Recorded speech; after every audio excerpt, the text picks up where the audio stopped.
시청자 여러분 안녕하십니까? BOE 모닝뉴스 시작합니다.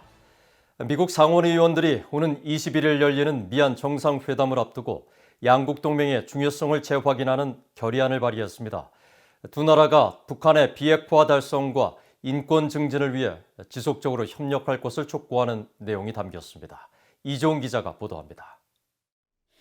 미국 상원 외교위원회 반 메넨데즈 위원장과 제임스 리시 공화당 간사 등은 13일 미한 동맹의 중요성을 강조하는 초당적 결의안을 발의했습니다.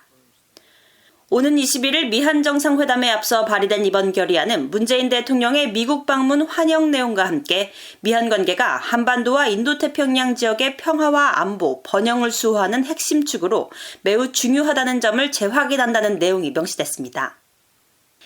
또 한국에 대한 미군의 확장 억지 공약을 재확인하고 철통 같은 미한 동맹을 보다 강화하고 심화시켜 나가기 위한 노력을 지지하며 이런 노력엔 양국의 안보 위협에 맞서고 양국 간 공동의 가치와 이익을 보호하기 위한 미한 안보 협의에도 포함된다고 결의안은 밝혔습니다. 결의안은 또 미국과 한국 정부가 인권 증진에서도 계속 공조할 것을 촉구하면서 특히 북한의 비핵화를 달성하고 한반도의 항구적이고 영구적인 평화 구축을 위한 양국 간 긴밀한 공조를 촉구했습니다. 아울러 공유된 도전 과제를 해결하기 위해 미한일 3국 간 긴밀한 공조가 필요하다는 점을 거듭 강조하며 협력을 독려했습니다. 이번 결의안 발의에는 메넨데즈 위원장과 리시 간사를 비롯해 외교위 동아태소위원회의 에드워드 마키 위원장과 민 롬니 공화당 간사 등 총 4명의 상원 의원들이 참여했습니다. 메넨데즈 위원장은 이날 성명에서 미한 양국 간 파트너십은 아시아 태평양 지역 미국 국가안보 이익의 핵심 축이라고 강조했습니다.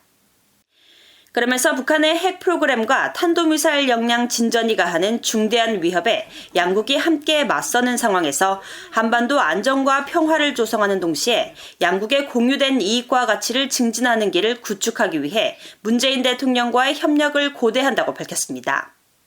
마키 의원도 이날 성명에서 한반도 비핵화와 항구적 평화를 향한 실용적 조치 달성을 위해 문재인 정부가 바이든 정부와 협력할 것을 고대한다고 밝혔고 롬니 의원도 성명을 통해 북핵 역량이 가하는 위협을 포함해 영내와 전 세계의 도전 과제에 맞서기 위해 양국이 결속해야 한다고 강조했습니다.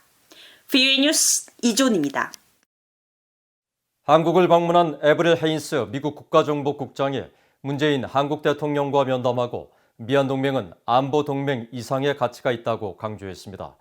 헤인스 국장은 14일 청와대에서 문 대통령을 만나 양국 간 현안과 한반도 정세에 대해 폭넓고 심도 있는 의견을 교환했으며 특히 미한 동맹은 안보 동맹 이상의 가치를 지닌다고 평가했다고 한국 청와대가 보도자료를 통해 밝혔습니다. 청와대는 문 대통령이 이 자리에서 한미 동맹은 안보 동맹을 넘어 민주주의와 인권, 평화 같은 보편적 가치에서의 동맹까지를 의미한다며 양국 동맹이 더욱 공고해지길 바란다고 말했다고 밝혔습니다. 토마스 오에아 퀸타나 유엔 북한인권 특별보고관이 한국 정부의 대북전단 금지법은 심각한 문제가 있으며 자신은 이 법에 대한 입장을 바꾸지 않았다고 밝혔습니다. 표현의 자유 침해는 물론 관련자 처벌에 대한 비례성과 모호한 문구 등 여러 문제가 있다며 한국 국회에서 이 법에 대한 재검토가 이루어져야 한다고 지적했습니다. 조상진 기자입니다. 토마스 오에아 퀸타나 유엔 북한인권특별보고관은 12일 VOA에 보낸 성명을 통해 대북전단 금지법에 대한 자신의 입장은 바뀌지 않았다고 강조했습니다. 퀸타나 보고관은 일부 한국 언론이 최근 자신이 이 법에 대해 입장을 바꾼 것처럼 보도한 것은 사실이 아니라고 밝혔습니다. 자신의 입장은 항상 명확했으며 대북전단 금지법은 제재 부과의 비례성과 활동 금지에 대한 모호한 문구 사용 등과 관련해 심각한 문제가 있다는 것입니다.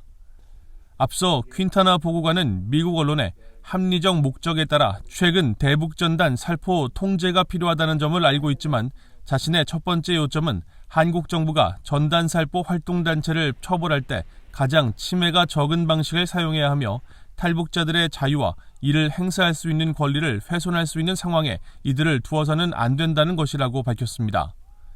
이에 대해 일부 한국 언론은 대북전단 살포 통제의 필요성을 알고 있다는 퀸타나 보고관의 발언은 대북전단 금지법에 대한 기존의 비판적 입장을 고려할 때 이례적인 것이라고 보도했습니다. 퀸타나 보고관은 그러나 VOA에 보낸 성명에서 전단 살포 통제 필요성 인식은 표현의 자유 제한 조건과 목적을 설명하면서 나온 것이라고 밝혔습니다. 표현의 자유 제한은 표현과 위협 사이에 직접적이고 즉각적인 연관성을 설정해 명확한 필요성을 정당화해야 하며 그런 원론적 측면에서 접경지역 주민들의 생명 위협 등 심각한 피해를 막을 필요가 있다는 목적 자체는 정당하지만 수년 전 전단 살포 외에 시민사회단체의 모든 대북 활동이 위협과 직접적이고 즉각적인 연관성이 있다는 것은 입증되지 않았다는 것이 자신의 발언 요지였다는 설명입니다. 앞서 퀸타나 보고관 등 UN 인권 전문가 4명은 지난달 공동으로 한국 정부에 혐의 서한을 보내 한국 내 표현의 자유와 시민사회단체, 인권운동가들의 합법적인 활동에 부정적인 영향을 미칠 수 있다는 강한 우려를 표하면서 대북전단 금지법의 재검토를 권고했습니다. We hope that the government will take note of our letter where we express our concerns. And we suggested and we recommended a review of the legislation, but also what is important is how the authorities will apply this legislation. 퀸타나 보고관은 성명에서 한국 내에서는 물론 국제적으로 논란이 계속되고 있는 대북전단 금지법의 처벌 방식에 문제를 제기하면서 민주사회의 주춧돌인 표현의 자유에 기초한 행위에 징역형을 부과하는 것은 과도하다고 비판했습니다. 그러면서 자신은 한국 국회에서 대북전단 금지법에 대한 적절한 재검토가 필요하다는 기존의 입장을 계속 유지하고 있다고 강조했습니다. VOA 뉴스 조상진입니다. 대북 제재 위반 혐의로 말레이시아에서 미국으로 송환된 북한 국적자 문철명이 미국 법원에 출석해 돈 세탁 혐의 등에 대해 자신은 죄가 없다고 주장했습니다. 본격적인 법정 공방이 시작되면서 재판부는 사안의 복잡성을 인정해 다음 심리를 2달 뒤로 잡았습니다. 함지아 기자입니다. 북한 국적자 문철명은 13일 미국 워싱턴 DC 연방법원에서 개최된 사전 심리에 화상 연결 방식으로 모습을 드러냈습니다.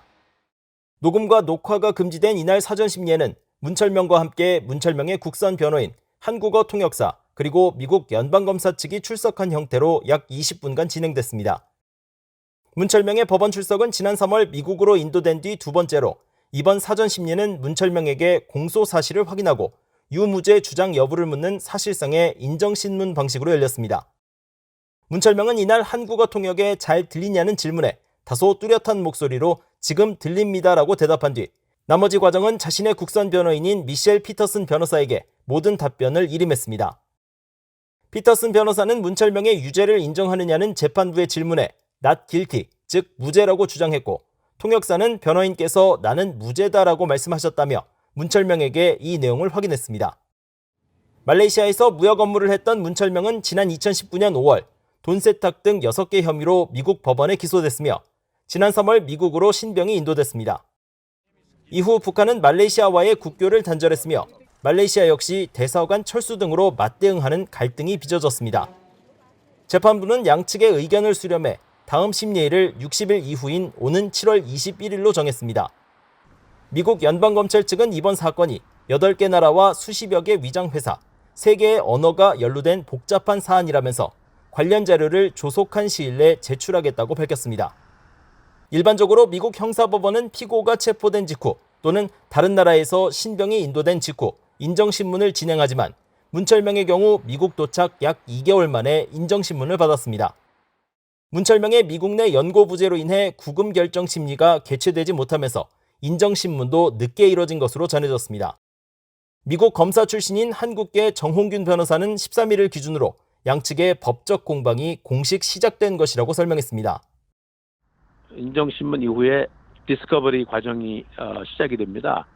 디스커버리라고 하면은 검찰이 가지고 있는 이 사건에 대한 모든 자료를 피고 변호사에게 넘겨주는 과정을 말하고 피고 변호사는 이러한 정부가 가지고 있는 모든 증거물을 입수한 뒤 분석하고 사실 여부를 피고와 함께 상의하면서 전문가들은 이번 문철명 사건이 여러 나라에서 범죄 행위가 이뤄졌고 여러 국적자들이 연루된 만큼 최종 결론까지는 최소한 1년 이상의 시간이 소요될 것으로 전망하고 있습니다.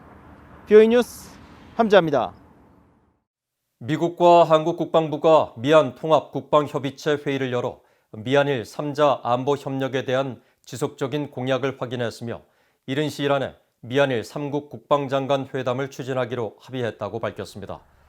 미국과 한국 국방부는 13일 제19차 미한 통합국방협의체 회의 후 발표한 공동성명에서 이같이 밝히고 한반도의 완전한 비핵화와 항구적인 평화 정착이란 공동의 목표를 재확인했으며 한국 방어를 위한 미한 연합군의 대비 태세를 계속 유지해 나가기로 합의했다고 밝혔습니다.